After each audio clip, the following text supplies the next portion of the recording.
جو ویڈیو آج پیش نظر ہے اور جس کا جواب آپ سماعت کریں گے وہ اس معنی میں تو کچھ خاص نہیں ہے کہ کوئی اس میں بڑا اہم شبہ ہے، لیکن بہت سارے لوگ اس سے کنفیوز ہوتے ہیں اور شادی کے عنوان پہ دوسری شادی کے عنوان پہ ویڈیو ہے، تو اس لحاظ سے بھی ہمارے لیے بہت معنی خیز نہیں تھا کہ ہم لوگوں نے تو بڑی تفصیلی اشارے نشریات ہمارے ہو چکے ہیں، لیکن ایک کنفیوژن ہو رہا تھا اور یہ ویڈیو بہت وائرل ہو رہی تھی، تو یہ ہوا کہ اس کا ایک مختصر سا جائزہ لے لیا جائے۔ حالانکہ یہ کون ہیں ان کے بارے میں ہمیں معلوم بھی نہیں ہے، تو یہ دوسری شادی کے سلسلے میں کہہ رہے ہیں کہ یہ جائز نہیں، خلاصہ اس کا یہی ہے۔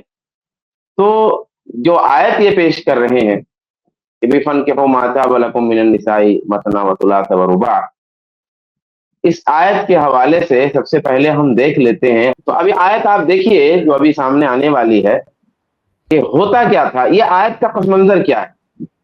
آیت کو صحیح طور سے سمجھنے کے لیے آیت میں جو الفاظ وارد ہوئے ہیں، یعنی کہ پس منظر بتانے کے لیے ایسا نہیں کہ اس طرح کے الفاظ آیت میں نہیں، روایات میں اس آیت کا جو پس منظر ہے وہ وارد ہوا ہے، اور آیت کے الفاظ بھی آپ ابھی دیکھیے گا تو اس سے آپ کو بات سمجھ میں آئے گی کہ مسئلہ ہے کیا۔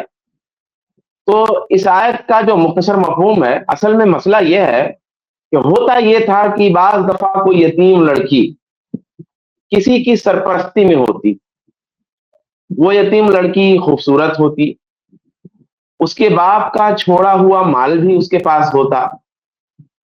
اب جو سرپرستی کر رہا ہوتا، جو شخص سرپرستی کر رہا ہوتا، اس کی یہ خواہش ہو جاتی ہے بالغ ہونے پر کہ اس سے شادی کر لے، لیکن ہوتا یہ کہ ویسا مہر وہ نہیں دیتا اس لڑکی کو جیسا اسے ملنا چاہیے، یعنی جیسا اس جیسی لڑکیوں کو اس کے خاندان میں، اس کے سماج میں مہر دیا جاتا، ویسا مہر آدمی دیتا نہیں۔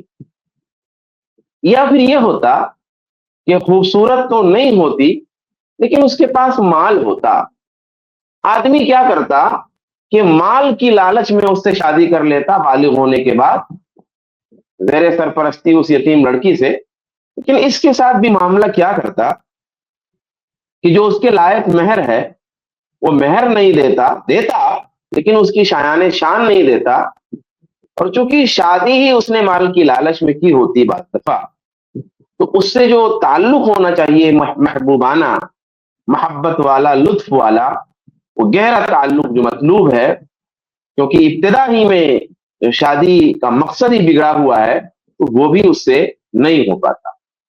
کچھ اس طرح کی صورتحال تھی، تو قرآن پاک نے حکم دیا کہ جب ان لڑکیوں کے ساتھ تم انصاف نہیں کر سکو یا تمہیں ڈر ہو کہ نہیں کر سکو گے تو پھر شادی نہ کرو ان سے۔ سماج میں دوسری بہت ساری عورتیں ہیں، فَانكِحُوا مَا طَابَ لَكُم مِّنَ النِّسَاءِ مَثْنَىٰ وَثُلَاثَ وَرُبَاعَ، 2 کرو، 3 کرو، 4 کرو، کر سکتے ہو۔ سماج میں بہت ساری عورتیں ہیں جو خواتین تمہیں پسند آئیں ان سے شادی کر لو، کوئی ایک ہی نہیں، وہ 2 ہو، 2 عورتوں سے شادی کر لو، 3 عورتوں سے کر لو، 4 سے کر لو، کوئی مسئلہ نہیں ہے۔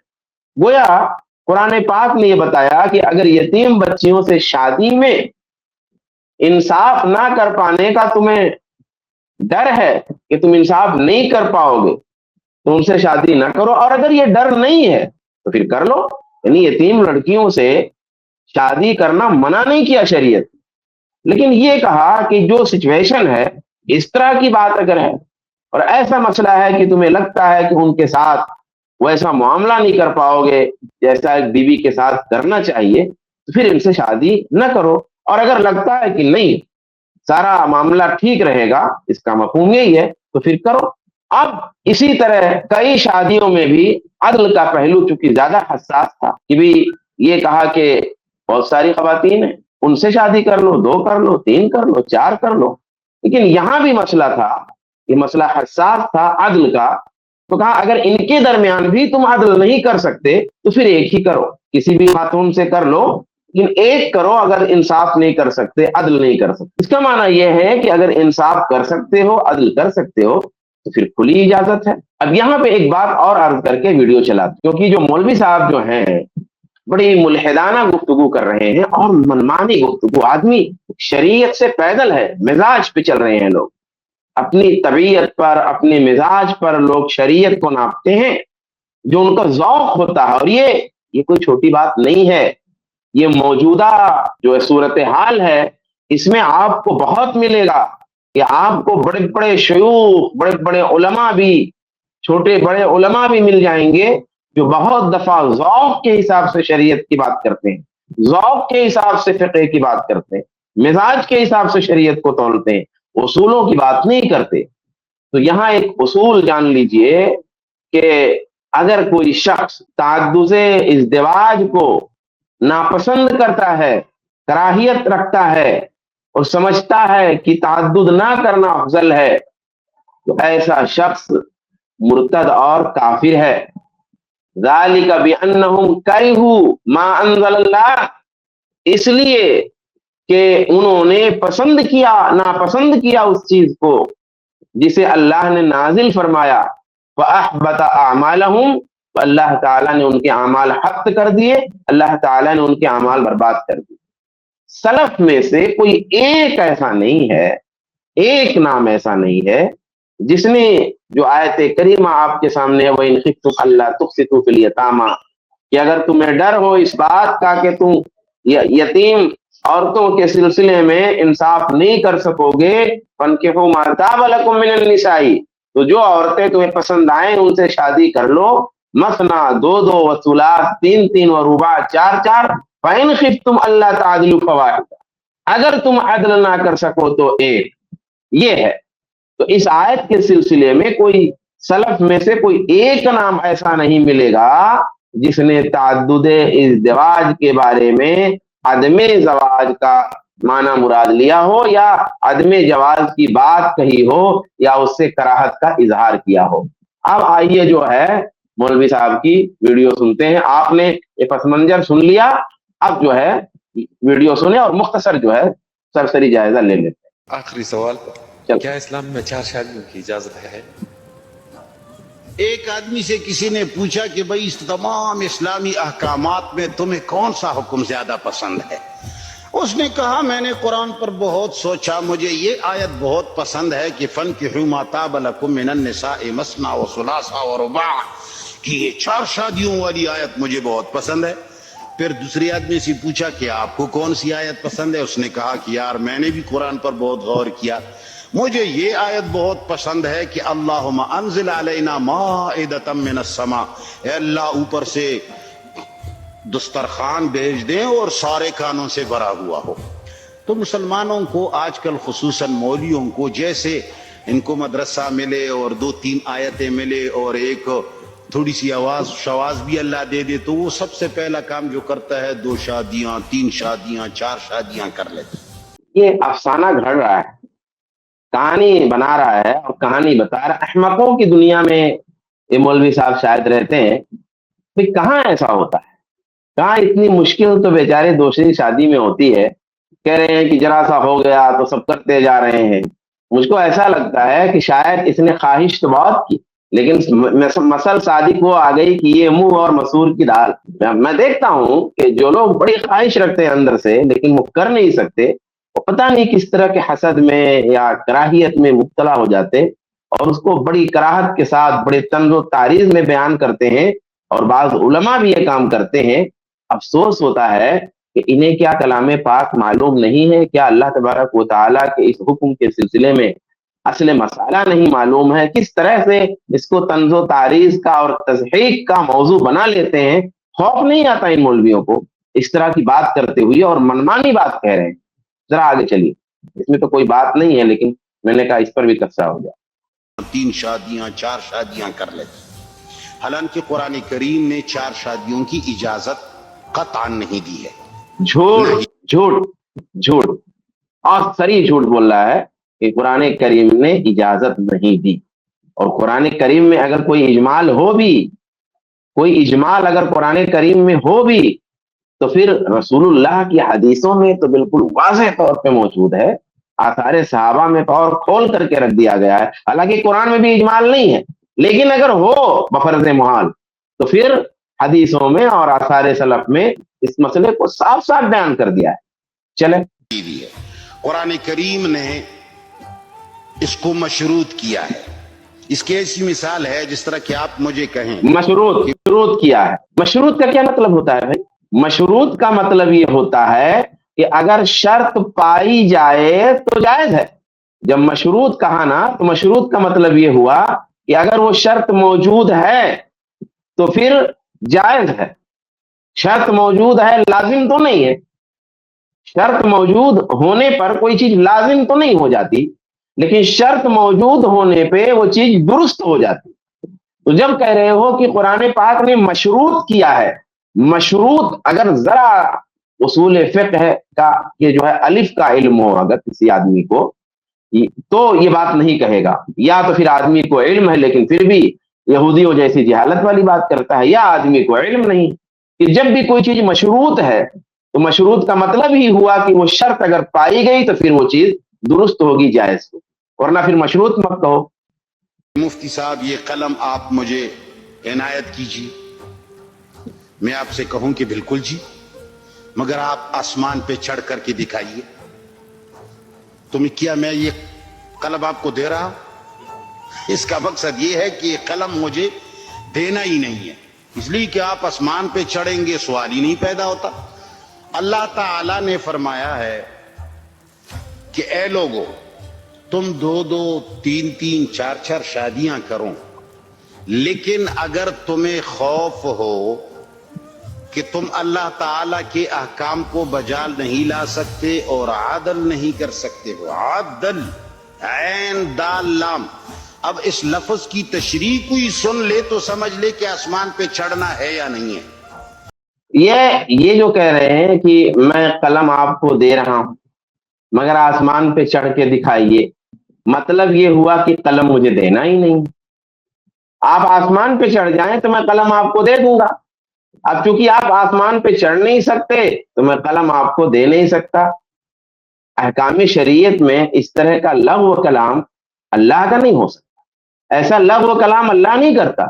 یہ لغو کلام ایسے جاہل مفتی ہی کر سکتے ہیں. اللہ تبارک و تعالیٰ کا کلام اس طرح کے حیلوں سے اور اس طرح کے جو ہے لغویات سے محفوظ ہے. کہ اگر تمہیں ڈر ہو, خوف ہو, معمولی سا شبہ بھی اگر تمہیں ہو کہ میں عدل نہیں کر سکوں گا, فواحدتن, پس ایک پر گزارا کر. تو کسی کا باپ عدل کر سکتا ہے 2 عورتوں کے درمیان, جبکہ ایک خوبصورت ہوگی دوسری بدصورت ہوگی. کہہ رہے ہیں اگر خوف ہو کہ عدل نہیں کر سکتا تو ایک پہ گزارا کرنا ہے.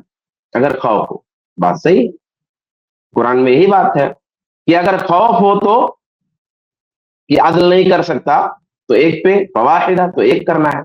اب آگے یہ کہہ رہے ہیں کہ کسی کا باپ عدل کر سکتا ہے, یہ کہاں قرآن میں؟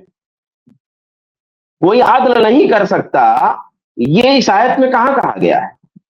قرآن نے تو کہا کہ اگر عدل کر سکتے ہو تو شادیاں کئی کر سکتے ہو, اگر عدل نہیں کر سکتے تو ایک ہی پہ گزارا کرو. یہ بات تو ہے, لیکن عدل کر نہیں سکتے یہ بات تو قرآن میں نہیں. اس کے برخلاف قرآن میں ہے کہ لا یکلف اللہ نفسا الا وسعہا, کہ اللہ تبارک و تعالیٰ کسی نفس کو اس کی طاقت سے زیادہ مکلف نہیں کرتا. اس کا اصولی معنی یہ ہے کہ اللہ تبارک و تعالیٰ نے کوئی بھی شرعی حکم, کوئی بھی علی الاطلاق, کوئی ایک بھی شرعی حکم اللہ نے ایسا نازل نہیں فرمایا جس پر عمل کی انسان طاقت نہیں رکھتا. فردن تو نہیں, لیکن بحیثیت مجموعی کہ انسانوں کے اندر اس پر عمل کرنے والے موجود ہی نہ ہوں, انسانوں میں سے کوئی انسان اس پر عمل ہی نہ کر سکے, بحیثیت جنس انسان, بحیثیت جنس انسانیت, کوئی ایسا عمل, کوئی ایسا حکم کہ اس پر عمل کی صلاحیت ہی نہ ہو اور پھر اللہ تعالیٰ وہ حکم بھی دے دے, وہ امر بھی نازل فرما دے, ایسا نہیں ہے. اللہ تعالیٰ نے جتنے احکامات نازل فرمائے سب ایسے ہیں کہ انسانی جو جنس ہے ان میں اس امر پر, اس حکم پر عمل کرنے کی صلاحیت موجود ہے. اللہ نے ایسا کوئی حکم دیا ہی نہیں جس پر عمل ممکن نہ ہو. عدل پر رسول اللہ اور آپ کے صحابہ نے عمل کر کے دکھایا. نظیر موجود ہے. اللہ کے رسول نے اس عدل پہ عمل کر کے دکھایا اور اللہ کے رسول کے صحابہ نے اس عدل پر عمل کر کے دکھایا کہ عدل ناممکن نہیں ہے. عدل ناممکن نہیں ہے. اب یہ کہنا کہ عدل کی شرط اس لیے لگائی ہے کہ عدل ناممکن ہے، یہ جھوٹ ہے. یہ واقع میں بھی جھوٹ ہے اور اصولاً بھی جھوٹ ہے. چلیے آگے کریں.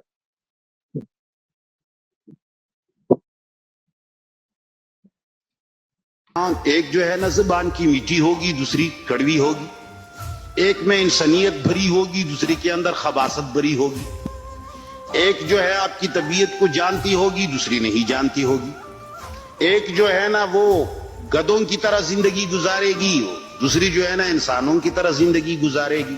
تو آپ بتائیں، ایک نئی دلہن ہے، کل پرسوں ترسوں آئی ہیں اور آپ نے اس کو بڑے ناز سے شادی کرائی ہے، اور دوسری جو ہے نا اس کے 5-6 بچے ہیں، بوڑھی ہو گئی ہے، بیمار ہو گئی ہے. تو سوال ہی نہیں پیدا ہوتا کہ آپ اس کے اندر عدل کر سکے. اور آج کل کا مسلمان جس کے اوپر سے عدالت اور حکمران اور اسلام کا بھی کوئی بوجھ نہیں ہے، اور مولوی بھی صرف جو ہے نا اس کے لیے بیٹھے ہوئے ہیں کہ اگر آپ نے دن کو قتل بھی کیا لیکن رات کو آپ صلاتی تسبیح پڑھ لے، اللہ معاف کر دیتا ہے. وضو کر لو تو اس سے بھی گناہیں معاف ہو جاتی ہیں. تو قرآن کریم نے ایک کی اجازت دی ہے کہ اگر کوئی عدل نہیں کر سکتا تو اس کے لیے ایک ہے، اور ہمیں یقین ہے کہ کوئی بھی عدل نہیں کر سکتا. سوال ہی پیدا نہیں ہوتا. اگر کہیں ہے تو ہم اس کے لیے انکار بھی نہیں کرتے. اور ہم نے یہ اپنے 56 سالہ زندگی کے اندر جتنے لوگوں کو دیکھا ہے، ہم تو لوگوں کے ایک قسم کے ایسا سمجھ لو دوست ہیں. لوگ ہمارے پاس آتے ہیں، مسائل لاتے ہیں، عورتیں بھی آگے کوئی اہم بات نہیں ہے، اسی طرح کی لایانی گفتگو ہے. انہوں نے البتہ ایک بات کہی کہ عدل کوئی کر ہی نہیں سکتا.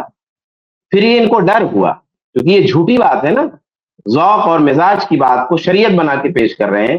تو کہہ رہے ہیں اگر کہیں کوئی کر رہا ہے تو ہم انکار بھی نہیں کر سکتے. سوال یہ ہے کہ جب عدل کوئی کر ہی نہیں سکتا اور تم نے اس کو قرآن سے ثابت کر دیا ہے کہ قرآن نے یہ بات کہی ہی اس لیے ہے کہ چونکہ عدل کر نہیں سکتے اس لیے کئی شادیاں بھی نہیں کر سکتے. اگر عدل کر لو تو کئی شادیاں ہیں، لیکن چونکہ کر نہیں سکتے عدل اس لیے کئی شادیاں نہیں. جیسے آسمان پہ چڑھ جاؤ تو یہ قلم ہے، اب چونکہ آسمان پہ چڑھ نہیں سکتے تو قلم ہے نہیں. تو پھر یہ کیسے کہہ رہے ہو کہ اگر کہیں کوئی کر رہا ہے تو ہم انکار نہیں کر سکتے؟ بھئی جو چیز ممکن ہی نہیں ہے، جس چیز کو آسمان پر چڑھنے سے تعبیر کر رہے ہو جو ناممکن ہے، تو اس کو کہیں کوئی کر کیسے رہا ہے؟ تو یہ جو ٹکڑا ہے نا، یہ دلالت کر رہا ہے اس بات پہ کہ یہ لوگ اپنے مزاج اور اپنے ذوق کے مطابق شریعت کو جو ہے تولتے. اور یہ کیا بے عزتی کر رہے ہو عورتوں کی بھائی؟ کوئی گدھوں والی، تو تم نہیں گدھے ہو سکتے؟ عورتوں کو جو ہے گدھی اور گدھا بول رہے ہو، اس سے بڑے گدھے تو خود دکھ رہے ہو آپ، جسامت میں اور جو ہے شکل و صورت میں اور گفتگو میں. اگر خواتین کو تم گدھوں اور گدھی کہہ سکتے ہو تو اس سے بڑے بھینس اور گدھے تو تم خود ہو. یعنی یہ تعبیر آپ استعمال کر رہے ہو، کتنی خراب بات ہے. پھر جس کو تم گدھی اور گدھا بول رہے ہو، سوال یہ ہے کہ اگر کئی ہے کسی کے پاس تو ٹھیک ہے بھائی، مینٹین کر لے گا. اگر وہ گدھی کسی ایک ہی کو مل گئی تو کیا کرے گا؟ پھر کیسے کرے گا وہ؟ اس کا مطلب تم اسی گدھی پہ گزارا کرے گا وہ. خیر، یہ تو سب لایانی قسم کی باتیں تھیں، یعنی کوئی اصولی اور علمی بات نہیں ہے. میں آخری گفتگو جو ہے ایک 2 لائن کی میں کر کے بات ختم کرتا ہوں کہ اصل میں شعبان بھائی ایک بات اس نے بڑی خطرناک کہی، شاید آپ نے توجہ نہیں دی اس طرف، کہ مولوی جو ہے وہ بیٹھے ہوئے ہیں کہ آپ دن بھر کوئی گناہ کریں اور رات میں صلاۃ و تسبیح پڑھ لیں تو سارے گناہ معاف ہو جائیں گے، یا وضو کر لیں تو سارے گناہ معاف ہو جائیں گے. تو سبحان اللہ، یہ اس طرح کی باتیں ایسے کر رہا ہے جیسے کہ ہم نے اپنی طرف سے کہا ہے کہ وضو کرنے سے سارے گناہ معاف ہو جائیں گے. یہ تو اللہ کے نبی صلی اللہ علیہ وسلم کی حدیث ہے کہ وضو کرنے سے گناہ معاف ہوتے ہیں، نمازیں پڑھنے سے گناہ معاف ہوتے ہیں، رمضان کا روزہ رکھنے سے گناہ معاف ہوتے ہیں. مولوی کے اختیار میں نہیں ہے گناہ معاف کرنا. نہ مولوی اپنی طرف سے کسی ایک چھوٹے سے گناہ کے بارے میں بھی یہ بول سکتا ہے کہ فلاں عمل کرنے سے فلاں گناہ معاف ہو جاتا ہے، جب تک کہ خود قرآن و حدیث نے یہ بات نہ کہی ہو. اور یہ بات مولوی نے نہیں کہی، یہ بات تو قرآن نے کہا نا. قرآن نے کہا ان الحسنات یذہبن السیئات، کی اچھائیاں جو ہیں وہ برائیوں کو مٹاتی ہیں. تو اگر آپ کو اس پر پرابلم ہے کہ گناہ معاف کیوں ہو رہے ہیں تو مولوی پر سوال مت اٹھائیے، اللہ پہ سوال اٹھائیے کہ اللہ تعالیٰ کیوں معاف کر رہا ہے، کیونکہ اللہ تعالیٰ نے کہا ہے کہ نیکیاں کرنے سے گناہ معاف ہو جاتا ہے۔ آپ کو اگر اس سے پرابلم ہے کہ وضو کرنے سے اور نمازیں پڑھنے سے گناہ کیوں معاف ہوتے ہیں، صلاۃ التسبیح والی بات کو ہم سائڈ میں رکھتے ہیں، وہ اختلافی مسئلہ ہے، لیکن نمازیں پڑھنے سے روزہ رکھنے سے تو گناہ معاف ہوتے ہیں۔ تو اگر آپ کو اس سے پرابلم ہے کہ نماز پڑھنے سے کیوں گناہ معاف ہو رہے ہیں، تو مولوی تھوڑی نا گناہ معاف کر رہا ہے، یہ تو حدیثوں میں لکھا ہے کہ نماز پڑھنے سے اور روزے رکھنے سے گناہ معاف ہوتے ہیں۔ اور ان اعمال کے بارے میں جن سے گناہ معاف ہوتے ہیں، بار بار اہل علم یہ تشریح کرتے رہے ہیں کہ یہاں گناہوں کی معافی سے مراد صغیرہ گناہ معاف ہوتے ہیں، نہ کہ کبیرہ گناہ معاف ہوتے ہیں۔ جو دوسری روایتوں میں روایتیں آپس میں ایک دوسرے کی تشریح کرتی ہیں، تو جو دوسری روایتوں میں آتا ہے کہ جب تک کہ کوئی کبیرہ گناہ کا ارتکاب نہیں کرتا ہے، تب تک کہ یہ صغیرہ گناہ جو ہے وہ چھوٹی چھوٹی نیکیوں سے معاف ہوتے رہتے ہیں۔ تو یہ بڑی خطرناک بات ہے جو اس بندے نے کہہ دی، گویا کہ مولوی اپنی طرف سے گناہ معاف کروا رہے ہیں۔ اور بلکہ اس کے ساتھ ہم یہ بات بھی بتاتے ہیں کہ بھئی گناہ نیکیوں سے معاف ہوتے ہیں، لیکن گناہ معاف ہوئے کہ نہیں معاف ہوئے اس کا فیصلہ تو قیامت کے دن ہوگا۔ نیکیاں کرنے کے بعد آدمی بے فکر نہیں ہو سکتا کہ میں نے فلاں نیکی کر لی تو میرا فلاں گناہ معاف ہو گیا، میں نے وضو کر لیے تو میرے گناہ معاف ہو گئے، میں نے جمعہ پڑھ لیا، یا میں نے رمضان کا روزہ رکھ لیا، یا میں نے عاشورہ عرفہ کا روزہ رکھ لیا تو میرے گناہ معاف ہو گئے۔ یہ گناہ معاف اس وقت ہوں گے جب بندے کی نیکیاں اللہ تعالیٰ کے بارگاہ میں قبول ہو جائیں، اور نیکیاں قبول ہوئی کہ نہیں قبول ہوئی ہیں اس کا فیصلہ اللہ رب العالمین کل قیامت کے دن کرے گا۔ تو گناہ کرنے کے بعد بندہ نیکیاں کرے، لیکن نیکیاں کر کے وہ یقینی نہیں کہہ سکتا کہ یہ نیکیاں انہوں نے میرے گناہوں کو دھل دیا ہے، بلکہ اللہ تعالیٰ سے امید رکھ سکتا ہے کہ انشاءاللہ اللہ رب العالمین نے معاف کر دیا ہوگا، لیکن اس امید کے ساتھ اس کو یہ خوف بھی رکھنا ہے کہ شاید اگر یہ میری نیکی اللہ کی بارگاہ میں کسی وجہ سے قبول نہ ہوئی تو میرے گناہ بھی معاف نہیں ہوئے ہوں گے۔ تو ہر بات کو یہ دیکھیں آپ، بار بار یہ ہر 4 لفظوں کے بعد جو مولوی بولتا ہے نا، یہ جتنے چور ڈاکو ہوتے ہیں نا دین کے، ان کو سب سے بڑا پرابلم مولویوں سے ہی ہوتا ہے، کیونکہ مولوی دین کی حفاظت کرنے والا ہوتا ہے۔ تو چور جو ہے نا ان کو چوکیداروں سے بہت پرابلم ہوتا ہے۔ جو علماء ہیں جن کو یہ مولوی بول کر کے ان کی تحقیر کرنا چاہ رہا ہے، یہ علماء دین کے محافظ ہیں، دین کے نگہباں ہیں، دین کے نگراں ہیں، اور یہ لوگ جو لوگوں کے ایمان پر اور دین پر ڈاکہ ڈالنا چاہتے ہیں، ان کو سب سے بڑا پرابلم ان علماء سے ہی ہے۔ اس لیے بار بار یہ علماء کی قدر لوگوں کی نگاہوں میں گرانا چاہتے ہیں، کیونکہ اگر علماء کو بیچ سے ہٹا دیا جائے پھر انسان سے اس کا دین و ایمان چھین لینا آسان ہو جاتا ہے۔ وہ آپ نے یہ تفسیر بڑی نہیں کیا اچھی تھا، میں نے وضاحت سوچا آ گئی۔ اسی بات پر میں تفسیر میں نے ایسا اختصار کے پیش نظر یا موضوع سے جو ہے تعلق نہ ہونے کی بنیاد پہ اس کو ترک کیا تھا، لیکن یہ بہت اچھا ہو گیا کہ اس کی بھی وضاحت آ گئی اور بہترین وضاحت ہو گئی، کیونکہ اتنے بڑے طنزیہ انداز میں اس کو بہت غیر اصولی بات کہی تھی، اور سننے والا یہ سمجھ سکتا تھا کہ شاید یہ اتنی اہم نہیں ہے، تو بہت خطرناک بات تھی واقعی یہ۔ تو آخر میں یہ عرض کر دوں کہ عدل کے بارے میں 2 طرح کا عدل ہے۔ ایک وہ عدل ہے جو ممکن ہے، اور وہ ہے مادی چیزوں میں کے مابین عدل کرنا، جیسے گھر ہے، روٹی ہے، کپڑا ہے، مکان ہے، دوا ہے، علاج ہے، یہ سہولیات ہیں، یہ وہ چیزیں ہیں جو مادی چیزیں ہیں، ان میں عدل ممکن ہے۔ ایک عدل یہ، اور دوسرا عدل وہ ہے جس کا تعلق احساسات سے ہے، جس کا تعلق دل سے ہے۔ تو دل سے یعنی دل کے اندر جو خیالات، احساسات، جو محبت کا مسئلہ ہے، یہ ممکن نہیں ہے۔ تو جو آیت ابھی پڑھی گئی ہے، جو آیت بھی اسکرین پہ دکھ رہی تھی، اس میں جس عدل کی بات کی گئی ہے کہ اگر عدل کر سکو تو جائز ہے، نہیں کر سکو تو ایک ہی رکھو، یہ وہ عدل ہے جو ممکن ہے، یعنی روٹی، کپڑا، مکان، مبیت، دوا، علاج وغیرہ۔ اور دوسرا جو ناممکن ہے وہ کیا ہے؟ وہ ہے آدمی کے دل کے احساسات، یعنی یا تو اس طرح ہوگا کہ دل کے احساسات کسی ایک کی طرف مائل ہوں گے، یا کبھی کسی کی طرف اور کبھی کسی کی طرف۔ یعنی ایک تو ایسا ہو سکتا ہے نا کہ کسی کے تعلق سے بیشتر اوقات احساسات غالب ہی رہیں، محبت کے یا بہتر سمجھنے کے یا اچھی ماننے کے حوالے سے، اور یہ ہو سکتا ہے کہ 2 یا 3 ہیں، کبھی کسی وجہ سے کسی کی طرف دل ہو جائے، کبھی کسی وجہ سے کسی کی طرف دل ہو جائے، اور ایسا ہوتا ہے۔ یہ وہ چیز ہے کہ صرف بیویوں کے درمیان یہ مسئلہ نہیں ہوتا، معاملہ یہ ہوتا ہے کہ لوگ ہر بات کو دوسری بیوی یا 2 بیویوں یا 3 بیویوں پہ لا کے گھسیڑ دیتے ہیں۔ کوئی اختلاف ہوا تو اس اختلاف کو بھی 2 بیویوں میں لا کے گھسیڑیں گے، کوئی جھگڑے کی بات آ گئی تو اس کو بھی 2 بیویوں میں لا کے گھسیڑیں گے، کبھی طلاق اور جدائی ہو گئی تو اس کو بھی عنوان 2 بیویوں کا دے دیں گے، کوئی نا اتفاقی والی بات ہو گئی تو اس کو بھی عنوان 2 بیویوں کا دے دیں گے۔ ایسا لگتا ہے کہ اگر ایک بیوی ہے تو گویا جھگڑا ہی نہیں ہوتا، ایک ہے تو اختلاف نہیں ہوتا، ایک ہے تو سب اچھا ہے، ایک ہے تو عدل ہی کر رہا ہے۔ تو کتنے کتنے ظالم اور بدبخت پڑے ہوئے ہیں, کیسا کیسا ظلم کرتے ہیں عورتوں پر, کیسی کیسی عورتیں ہیں جو اپنے شوہروں کو حیران کر کے رکھتی ہیں. تو اس کا تعلق جو ہے ایک اور دو سے ہرگز نہیں ہے. تو جو میں نے احساسات کی بات کی نا, محبت کی بات کی, یہ مسئلہ بھی صرف بیویوں سے ہی تعلق نہیں رکھتا, یہ تو انسان کی اولاد سے بھی تعلق رکھتا ہے. انسان کیا جو ہے, کوئی لڑکا ہے لڑکی ہے, کسی خیر کسی خوبی کی وجہ سے انسان کسی اپنے بچے کی طرف زیادہ مائل ہوتا ہے, کسی بچی کی طرف زیادہ مائل ہوتا ہے.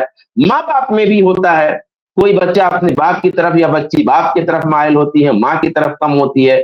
محبت کے جذبات کسی کے لیے زیادہ ہوتے ہیں, کسی کے لیے کم ہوتے ہیں. طلبا ہیں, آدمی پڑھاتا ہے, ان کے درمیان انصاف تو کرتا ہے, لیکن کسی ذہانت کی وجہ سے, اچھا پڑھنے کی وجہ سے, آواز کے حسن کی وجہ سے, اچھی تقریر, اچھی صحافت کی وجہ سے اس کے لیے دل کے احساسات مختلف ہوتے ہیں. تو احساسات میں فرق آتا رہتا ہے, کبھی ادھر ادھر ہوتا رہتا ہے, کبھی مستقل ہوتا ہے. انسان کے لیے واجب یہ ہے کہ احساسات کو عمل میں ظاہر نہ کرے. یعنی اگر مثلا طلبا ہیں, کسی طالب علم سے اس کی ذہانت اور اس کی آواز کی خوبصورتی اور اس کی شرافت کی وجہ سے اگر اس سے محبت ہے, لیکن اگر دو بچوں میں اختلاف ہو گیا اور غلطی شریف بچے کی ہے, تو پھر وہاں انصاف کرے. یہ نہیں کہ شریف کی طرف دل اگر لگا ہوا ہے تو اس جو ہے اس کے ساتھ جو بیچارہ تھوڑا اتنا شریف نہیں ہے, اتنا اچھا نہیں ہے, اس پہ ظلم کیا جائے. یہی حال بیویوں کے درمیان ہے کہ احساسات کو عمل میں ظاہر نہ ہونے دے, یعنی حقوق میں فرق نہ کرے. یہ مطلوب ہے. دونوں باتیں قرآن میں. عدل ممکن ہے, وہ فنکحوا ما طاب لکم اس آیت میں ہے جو زیر بحث آیت ہے, اور احساسات میں عدل ناممکن ہے, یہ بات بھی سورہ نساء کی ایک آیت میں ہے. اللہ تعالیٰ نے فرمایا وَلَن تَسْتَطِيعُوا أَن تَعْدِلُوا بَيْنَ النِّسَاءِ وَلَوْ حَرَصْتُمْ, کہ تم عورتوں کے درمیان عدل کر ہی نہیں سکتے اگرچہ تم کوشش کرو. کتنا بھی تم حرص رکھو, کتنی بھی چاہت رکھو کہ ہمارے احساسات بھی ہماری بیویوں کے سلسلے میں یکساں ہوں, برابر ہوں, عدل ہو, تو نہیں کر سکتے. پھر کیا کرو تب؟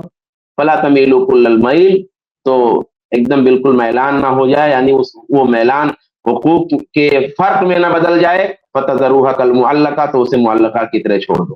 تو یہاں بھی لیکن قرآن نے حرام نہیں کہا, یعنی یہ کہا کہ تم یہ عدل نہیں کر سکتے, کون سا ہے دل والا عدل, لیکن پھر بھی حرام نہیں کہا کہ حرام ہے. تو یہ مختصر سا تجزیہ تھا. تفصیل کے لیے آئی پلس پر جو ہے کوئی ایک آدھ لنک لگا دیں گے, بڑا لمبا چوڑا کئی قسطوں میں, میرے خیال سے دوسری شادی پر سرفراز بھائی کے ساتھ پروگرام ہوا ہے, تو وہاں جا کے دیکھ لیں. یہ جتنے چونچلے ہیں, چاہے مولویوں کے ہوں, چاہے جاہلوں کے ہوں, چاہے سیکولروں کے ہوں, چاہے یہ محروم لوگوں کے ہوں, میں ایک لفظ استعمال کر دوں, چاہے یہ دوسری بیوی سے جو محروم ہیں, تڑپتے ہیں بیچارے, پریشان ہیں, لیکن وہ منہ اور مسور کی دال والا مسئلہ ہے, تو چاہے ان لوگوں کے اعتراضات, تو سارے لوگوں کے اعتراضات کا تشفی بخش جواب. مزید آپ لوگ بھی تبصرہ کر سکتے ہیں. بنیادی بات تو شعبان بھائی نے کہہ دی ہے, لیکن اب ہم لوگوں کے لیے تھوڑا سا پرسنل بھی ہو جاتا ہے اگر کوئی دوسری شادی کے معاملے پر اعتراض کر دیتا ہے, تو دین کا دفاع بھی ایک مقصود ہوتا ہے.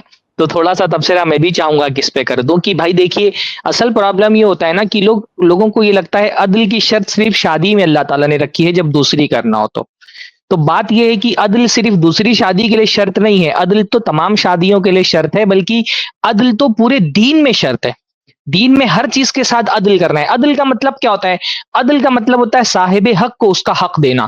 تو شریعت میں تو جن لوگوں کے حقوق طے ہیں ان سب کے ساتھ عدل کرنا ہے, اور کسی کے ساتھ بھی اگر ناانصافی کی, اس کو اس کا حق نہیں دیا, تو شریعت میں وہ ظلم ہے. جیسا کہ اولاد کے بارے میں اللہ کے نبی صلی اللہ علیہ وسلم نے فرمایا اعدلوا بین اولادکم, اپنی اولاد کے درمیان عدل کرو. اللہ تعالیٰ نے خود اپنے ساتھ شرک کرنے کو قرآن مجید میں ظلم سے تعبیر کیا ہے.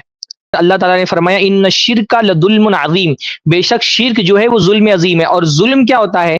یہ عدل کی ضد ہوتا ہے. تو شریعت میں تو عدل ہر مرحلے میں اللہ تعالیٰ کے ساتھ, رسول اللہ کے ساتھ, عام مسلمانوں کے ساتھ میں, مسلم حکمرانوں کے ساتھ میں, اپنے پڑوسی کے ساتھ میں, اپنے بچوں کے ساتھ, ماں باپ کے ساتھ, اولاد کے ساتھ, ہر کسی کے ساتھ عدل کرنا ہے. اور انسانی فطرت ایسی ہے کہ وہ اتنی 100% عدل کسی بھی معاملے میں نہیں کر سکتی ہے. اس لیے جب قرآن مجید کی آیت نازل ہوئی کہ اللہ تعالیٰ نے فرمایا کہ جو لوگ ایمان لائے اور ایمان کے ساتھ ظلم نہیں ملایا انہی کے لیے قیامت کے دن امن ہوگا, تو صحابہ کرام نے فوراً اللہ کے نبی سے کہا ایونا لا یظلم, اللہ کے رسول ہم میں سے کون ہے جس سے ظلم سرزد نہیں ہوتا؟ ظلم یعنی 100% عدل صرف بیوی سے نہیں، زندگی کے کسی بھی معاملے میں انسان 100% عدل نہیں کر سکتا۔ عبادات میں کیا ہم عدل کر لے جاتے ہیں؟ نماز پڑھنے کا جو تقاضا ہے، نماز کو جو حق دینا ہے، کیا ہم دے لے جاتے ہیں؟ کیا ہم روزوں کا میں عدل کر لے جاتے ہیں؟ ہم زکوٰۃ میں عدل کر لے جاتے ہیں؟ ہم پڑوسیوں کے ساتھ عدل کر لے جاتے ہیں؟ جو صاحب حیثیت ہے، جن کو اللہ تعالیٰ نے عہدہ و منصب سے نوازا ہے، کیا وہ اپنے منصب کے ساتھ عدل کر لے جاتے ہیں؟ کوئی پردھان ہے گاؤں کا، پردھانی میں عدل کر لے جاتا ہے؟ کوئی ملک کا چیف منسٹر ہے، وہ پرائم منسٹر ہے اور چیف منسٹر ہے، کیا وہ اپنے عہدے کے ساتھ عدل کر لے جاتا ہے؟ کوئی مسجد کا ذمہ دار ہے، کوئی ادارے کے تنظیم کا بانی ہے، تنظیم کا ذمہ دار ہے، انسان تو کسی بھی مرحلے میں 100% عدل نہیں کر سکتا ہے۔ عدل مطلوب ہر جگہ ہے، لیکن 100% عدل صرف بیوی نہیں، زندگی کے کسی مسئلے میں بھی ممکن نہیں ہے۔ اس لیے صحابہ نے کہا ایونا لا یظلم، اللہ کے نبی ہم میں سے کون ہے جس سے ظلم نہیں ہوتا ہے، جو ظلم نہیں کرتا؟ تو 100% عدل ممکن ہی نہیں انسان کے لیے، صرف شادیوں میں نہیں، کسی بھی معاملے میں۔ اس لیے جو شعبان بھائی نے کہا نا کہ بھائی اگر اتنا عدل نہیں کر سکتے ہو تو عدل کا کیا تقاضا ہے، وہ خود قرآن مجید میں اللہ نے آگے بیان فرما دیا کہ ایک کی طرف اتنے مائل نہ ہو جاؤ کہ دوسری کو لٹکا ہوا چھوڑ دو۔ یہ عدل کا تقاضا ہے جو شریعت نے بتا دیا کہ کون سا عدل ایک آیت میں مطلوب ہے، دوسرے آیت میں اس عدل کی تعریف ہو گئی کہ یہاں پہ یہ والا عدل مطلوب ہے۔ باقی تھوڑا موڑا جذبات کا، بلکہ حقوق میں بھی تھوڑا موڑا اوپر نیچے ہو جائے گا تو اللہ تعالیٰ کیا ویسی پکڑ نہیں ہوتی جیسے دوسرے معاملات میں اللہ تعالیٰ پکڑ نہیں کرتا ہے۔ باقی جیسے انہوں نے کہا ان خفتم کی تعبیر آئی ہے، فإن خفتم اللہ تعدلوا فواحدہ، اگر تم کو خوف ہو کہ تم عدل نہیں کر سکو گے تو ایک کرو۔ تو قرآن مجید میں اسی تعبیر کے ساتھ طلاق کا بھی تو حکم بیان ہوا ہے۔ دیکھیے جی اللہ تعالیٰ نے قرآن مجید میں کیا کہا ہے طلاق کے معاملے میں کہ میاں بیوی جو ہے وہ ایک دوسرے کے حقوق ادا کریں۔ فإن خفتم اللہ یقیم حدود اللہ، جیسے وہاں پہ ان خفتم کہا ویسے یہاں پر بھی ان خفتم کہا۔ انہوں نے کہا نا کہ شرط کے ساتھ مشروط ہے، تو کیونکہ شرط ناممکن ہے تو مشروط بھی ناممکن ہے، تو بالکل ایسی ہی شرط تو ایک شادی کے معاملے میں بھی آئی ہے۔ شرط صرف دوسری شادی کے معاملے میں نہیں ہے کہ دوسری شادی میں عدل کرنے کا حکم ہے، پہلی شادی میں بھی عدل کرنے کا حکم ہے۔ پہلی شادی میں بھی عدل ہے، اور وہ عدل کیا ہے؟ وہ عدل یہ ہے کہ ایک بیوی کی جو حقوق ہے وہ ادا کرو، اور اگر اس کو اس کے حقوق نہیں دے رہے ہو تو تم اس بیوی کے ساتھ عدل نہیں کر رہے ہو۔ اور اللہ فرما رہا ہے فإن خفتم اللہ یقیما حدود اللہ، اگر تم کو اس بات کا خوف، جیسے یہاں پہ ان خفتم ہے 4 نکاحوں والی آیت میں، ویسے ہی ایک نکاح والی آیت میں، طلاق والی اور خلا والی آیت ہے، اس میں بھی خفتم کا لفظ آیا ہے۔ فإن خفتم اللہ یقیما حدود اللہ، اگر تم کو اس بات کا خوف ہو کہ یہ دونوں مل کر کے اللہ کی حدوں کو قائم نہیں کر سکیں گے۔ اللہ کی حدوں کو قائم کرنا کیا ہے؟ ایک دوسرے کے حقوق ادا کرنا۔ اگر تم کو یہ خوف ہے کہ ایک دوسرے کے حقوق ادا نہیں کر پاؤ گے تو کیا؟ فلا جناح علیہما فیما افتدت بہ، کہ پھر اگر عورت جو اپنا فدیہ دے کر کے اگر نکاح سے آزاد ہو جائے تو کوئی حرج کی بات نہیں۔ تو یہاں پہ کہا گیا ہے کہ اگر تم اللہ تعالیٰ کی حدود نہ قائم کر سکو تو عورت خلا لے کر کے آزاد ہو جائے۔ تو اس کا کیا مطلب کہ اگر تھوڑا سا بھی عورت کے اندر کہیں اس بات کا خوف ہو کہ وہ اپنے شوہر کے ساتھ انصاف نہیں کر سکے گی، کہیں ہو کہ اس سے تھوڑی سی نافرمانی سرزد ہو جائے گی یا بد زبانی سرزد ہو جائے گی، تو کیا اس سے یہ کہا جائے گا کیونکہ یہ ناممکن ہے تمہارے لیے تو تم ایک آدمی کی بھی نکاح میں نہیں رہ سکتے ہو؟ کیونکہ بھائی جیسے وہاں پر خفتم ہے ویسے یہاں پر بھی خفتم ہے۔ تو اگر ایسے ہی قرآن کی من مرضی تشریح کرنی ہے تو پھر ایسی تشریح میں تو یہ کہنا پڑے گا کہ ایک عورت اگر تھوڑا سا بھی اس کو خوف ہو کہ اپنے شوہر کے حقوق میں ذرہ برابر کوتاہی ہو سکتی، جیسے انہوں نے تھوڑی سی کوتاہی اور تھوڑے سے عدل کا اپنی طرف سے اضافہ کر دیا نا، آیت کی تشریح کرتے ہوئے اللہ تعالیٰ نے تو صرف عدل کا، انہوں نے اس کی تشریح میں کہہ دیا کہ تھوڑا سا بھی اگر اس بات کا خوف ہو کہ تم عدل نہیں کر سکو گے، تو اگر اسی طرح سے آیت کی تشریح کرنی ہے تو اگر تھوڑا سا بھی خوف ہے کہ میاں بیوی ایک دوسرے کے حق ادا نہیں کر سکیں گے، تب تو یہ کہنا پڑے گا کہ عورت فدیہ دے رہے اور خلا لے کر کے آزاد ہو جائے۔ تو بہرحال یہ اس طرح کی تشریحات جیسا کہ شعبان بھائی نے بتایا، یہ انسان کی اپنی شہوات ہیں، مرضیات ہیں، اپنی خواہشوں کو دین بنانے کا تقاضا ہے، بلکہ اس سے زیادہ پبلک ڈیمانڈ۔ میں نے دیکھا ہے نا کہ دوسری شادی کے خلاف بات کرنے والے بہت سارے لوگ ہیں نا جو دوسری شادی کے خلاف اس لیے بولتے ہیں کیونکہ پبلک میں ایک طبقہ ایسا ہے جو بہت پسند کرتا ہے جب دوسری شادی کے خلاف بات ہوتی ہے۔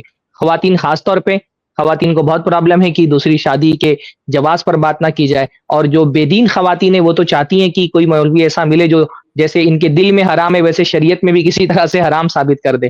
تو ایسی خواتین کو خوش کرنے کے لیے مرد حضرات میں بھی ایک طبقہ ایسا ہے جو دوسری شادی کے خلاف مزاج رکھتا ہے، جیسے شعبان بھائی نے بتایا۔ تو دیکھیں یہ آیت آپ کے سامنے ہے، اللہ تعالیٰ نے کیا فرمایا؟ جی یہی آیت ہے۔ اللہ تعالیٰ نے کیا فرمایا؟ دیکھیے ہے نا فَإِنْ خِفْتُمْ أَلَّا يُقِيمَ حُدُودَ اللَّهِ فَلَا جُنَاحَ عَلَيْهِمَا فِيمَا افْتَدَتْ بِهِ، تو ان کے اوپر کوئی حرج کی بات نہیں ہے کہ عورت جو فدیہ دے کر کے آزادی چاہ رہی ہے خلا لے لے۔ تو یہاں پر تو اللہ تعالیٰ نے یہاں پہ بھی خفتم کہا ہے, تو یہ کہنا پڑے گا کہ بھائی اگر ایک شادی میں بھی لڑکی کو اس بات کا خوف ہے, لڑکے کو اس بات کا خوف ہے کہ اس رشتے میں رہتے ہوئے ہم ایک دوسرے کے حقوق ادا نہیں کر سکیں گے, تو عورت کھلا لے لے. تو ایسے تشریح قرآن کی نہیں کی جاتی ہے. میرا لیے ایک مختصر سا تبصرہ تھا اس مضمون پر. اللہ تعالیٰ ہم سب کو دین کی صحیح ہدایت عطا فرمائے. بارک اللہ فیک. یہ لوگوں کا مسئلہ یہ ہے نا کہ ان کی عقل میں بات نہیں آ رہی ہے کہ ایسا کیوں ہے, ہاں ایسا کیوں ہے, ان کی عقل میں بات نہیں آ رہی ہے.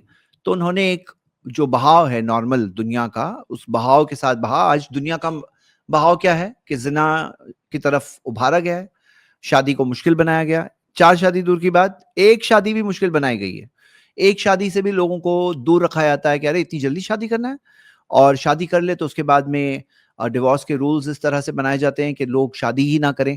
مطلب ڈیورس کے رولز اس طرح سے بنائے جاتے ہیں کہ ایلیمنی دینی پڑے گی, آدھی پراپرٹی وہ لے کے چلی جائے گی, اس سے شادی نہیں کرو. شادی نہیں کیے ہو ایسے ہی چھوڑ دو گے تو کچھ نہیں پرابلم ہے, کچھ بھی نہیں دینا ہے.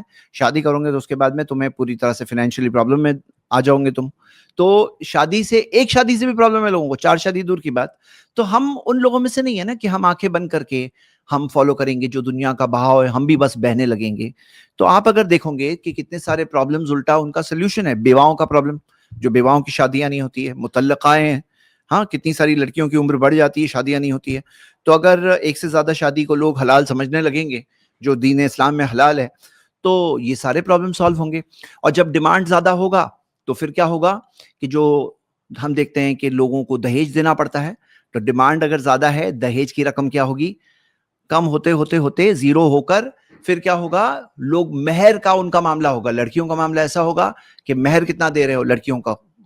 اب یہاں پہ کیا ہوگا, معاملہ الٹا ہو جائے گا. اور جب دہیج ختم ہو جائے گا, دم توڑ دے گا دہیج کی رسم جس کے خلاف اتنے لیکچرز دیتے ہیں لیکن ختم نہیں ہو رہی ہے. یہ پرتھا چل رہی ہے بہت بڑے پیمانے پر, لیکن یہ دہیج کا سسٹم ختم ہو جائے, اس کے بعد میں کیا ہوگا, بچی پیدا ہو رہی ہے تو کوئی بوجھ نہیں پیدا ہوگا, کوئی بوجھ محسوس نہیں ہوگا, والد کو بوجھ محسوس نہیں ہوگا. تو وہ کیا کرے گا, بچی کو جو لوگ قتل کر دیتے ہیں, بچیوں کا قتل کر دیتے ہیں, فیمیل کا ابارشن جو انفینٹیسائڈ فیٹیسائڈ جو ہوتا ہے, تو پھر وہ نہیں ہوگا, بچی کا زیادہ خیال رکھ جانے لگے گا. بہت سارے پرابلم سالو ہوں گے. کاش کے لوگ اپنے مائنڈ کو اوپن رکھتے, اپنے مالک پر, اپنے خالق پر بھروسہ رکھتے کہ جب اس نے کوئی چیز بتائی ہے تو وہ ہمارے لیے بری ہو ہی نہیں سکتی. اس کلپ کی فل ویڈیو دیکھنے کے لیے ہمارے چینل پر ضرور آئیں. آئی پلس ٹی وی نے ایک نیا یوٹیوب چینل شروع کیا ہے جس کا نام ہے آئی پلس ٹی وی اختلاف کا حل. اس چینل پر صرف اختلافی مسائل پر ویڈیوز آئے گی, لیکن دلائل کے ساتھ اور بھائی چارگی کے ساتھ. آپ کو میں دعوت دیتا ہوں کہ آپ بھی ہمارے اس چینل کو سبسکرائب کریں, ہماری ویڈیوز کو شیئر کریں اور نوٹیفیکیشن آئیکن کو آل سلیکٹ کریں تاکہ آپ کو ہماری ویڈیوز کا نوٹیفیکیشن مل سکے. جزاک اللہ خیر, والسلام علیکم ورحمۃ اللہ.